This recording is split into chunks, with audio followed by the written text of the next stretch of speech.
Hi, salut à toutes et à tous. Comment ça va aujourd'hui? Je me suis dit, tiens, ça peut marcher, pourquoi pas? Quoi de beau que de commencer sur le rythme d'un joli morceau ou d'une belle citation. Vous savez, dans la vie, les gens se réfèrent aux paroles de grandes personnes pour rester motivés. On entend souvent, ma mère disait, Einstein disait, mon père dit, et ma référence à moi, c'est ma collègue du travail, Madame Nadira, que je tiens à saluer vivement, ainsi que toutes les belles âmes du collège Eshurafa. Salut tout le monde, je vous souhaite belle journée. On écoute Madame Nadira et on enchaîne par l'objectif de cette leçon.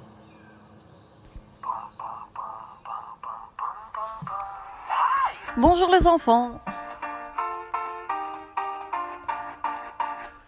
Ici c'est la radio du collège Shurafa.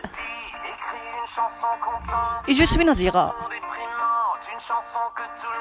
Vous êtes les élèves de la 3e 3 et la 3e 4. Réveillez-vous. Aujourd'hui c'est jeudi 26 mars 2020. On a une nouvelle leçon.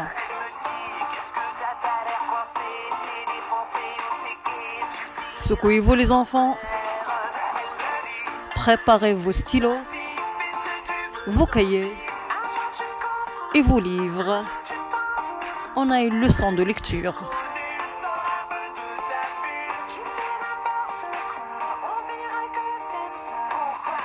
Ne gâchez pas votre vie. Il faut apprendre.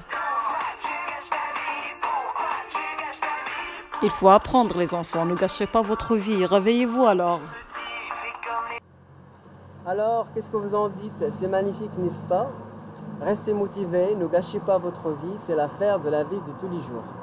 Vous connaissez la signification de ces deux expressions, tu n'as pas les pieds qui enflent et sauter de coq à l'âne, c'est ce qu'on fait un peu partout. Et je reviendrai par la suite sur la signification de ces deux expressions. Je vous propose aujourd'hui une leçon de langue rapportée à un discours. On va voir comment passer du discours direct au discours indirect lorsque le verbe introducteur est au présent. Si vous êtes prêts, commençons. Qu'est-ce que le discours rapporté? Prenons cette situation comme exemple.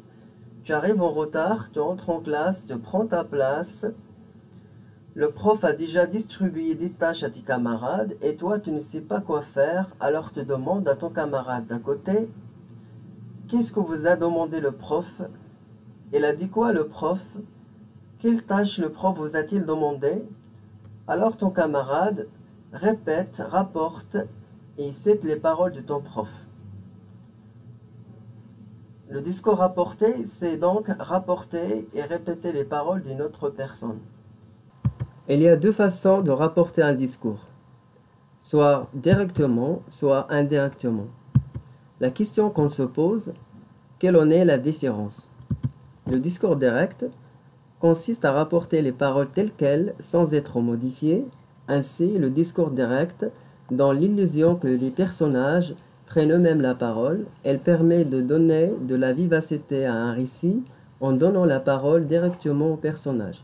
Alors que le discours indirect consiste à rapporter indirectement les paroles, c'est le narrateur ou celui qui parle qui prend en charge les paroles des personnages. Ainsi, dans un récit par exemple, il permet de ne pas rompre et couper le fil du récit, car les paroles des personnages en font partie. Trois choses à retenir quand on passe du discours direct au discours indirect. On doit appliquer les changements sur les paroles, on doit repérer les types de phrases, les indices de temps et de lieu sont liés au moment ou au lieu où les paroles sont prononcées. Si le verbe de parole est au présent, les temps des verbes ne changent pas. Les temps sont les mêmes que ceux de discours direct. Alors que si le verbe de parole est au passé, on applique les règles de concordance. Par quoi se caractérise le discours direct? Prenons l'exemple suivant. On remarque la présence des deux points, les guillemets, le verbe de parole, dire. Maintenant, quel changement subit la phrase quand on passe au discours indirect? On a supprimé les signes de ponctuation, les deux points et les guillemets. On a introduit une subordonnée complétive par que. Et on a appliqué quelques changements au niveau du pronom personnel. Je deviens elle. À retenir, lorsque le verbe de parole est au présent, les temps après que ne changent pas et sont les mêmes que ceux de discours direct. Et si le verbe de parole est au passé, on applique la concordance des temps. Y a-t-il d'autres transformations? C'est ce qu'on va découvrir par la suite.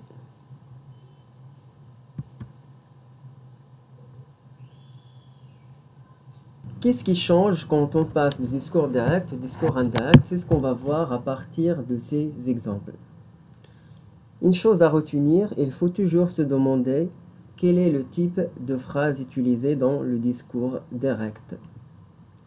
Les changements qui apparaissent dans les phrases sont en fonction des types de phrases. Ici, nous avons une question. Karl demande à Nawal, est-ce que tu as vu mes clés? On passe au discours indirect. On obtient Karl demande à Nawal s'il a vu ses clés. Alors, les changements que subit la phrase sont les suivantes. Est-ce que devient si? C'est un pronom interrogatif. Le pronom personnel tu devient elle. Et l'adjectif possessif mais devient c'est. Voici en quelques détails les changements qui apparaissent dans le discours indirect. Observons l'exemple suivant. Le policier demande au conducteur « Montre-moi tes papiers ». On remarque déjà qu'à la place des guillemets, on a utilisé un point. Observons la phrase suivante. Le policier demande au conducteur « Montre-moi tes papiers ». On remarque déjà qu'à la place des guillemets, on a ici un tiret, comme dans un texte de théâtre ou dans un récit. On peut quelquefois tomber sur des tirets à la place des guillemets. Quel est le type de cette phrase? C'est une phrase impérative, c'est un ordre. Qu'est-ce qui va changer quand on passe au discours direct?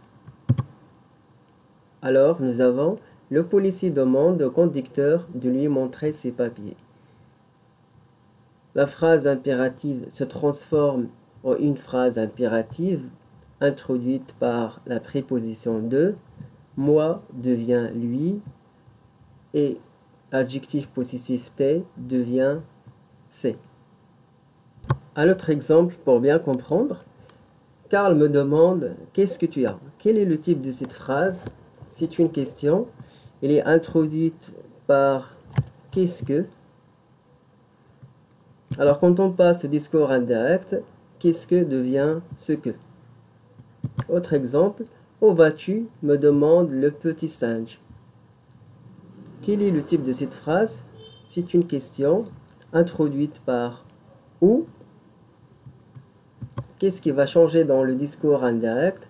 On obtient le petit singe me demande où je vais.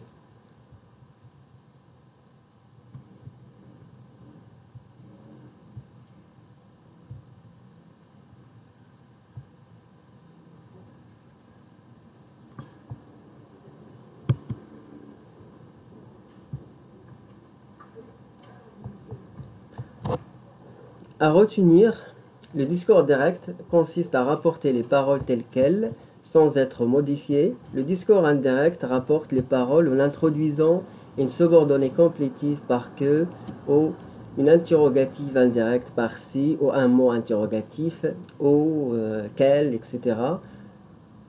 Et une infinitive par de plus infinitif.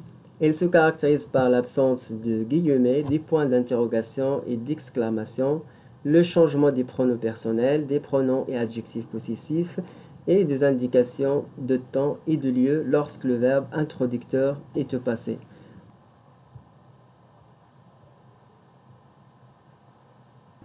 Bon, prenez votre temps pour répondre à cette question. Voilà, c'est tout. J'espère que vous avez retenu l'essentiel. Je vous ai déjà promis la signification de ces deux expressions.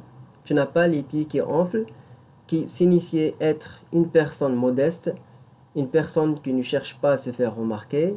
Et la seconde expression, sauter de coq à l'âne, c'est sauter d'un sujet à un autre. Voilà, c'est tout pour aujourd'hui. Je vous souhaite bon confinement et à bientôt dans une nouvelle leçon.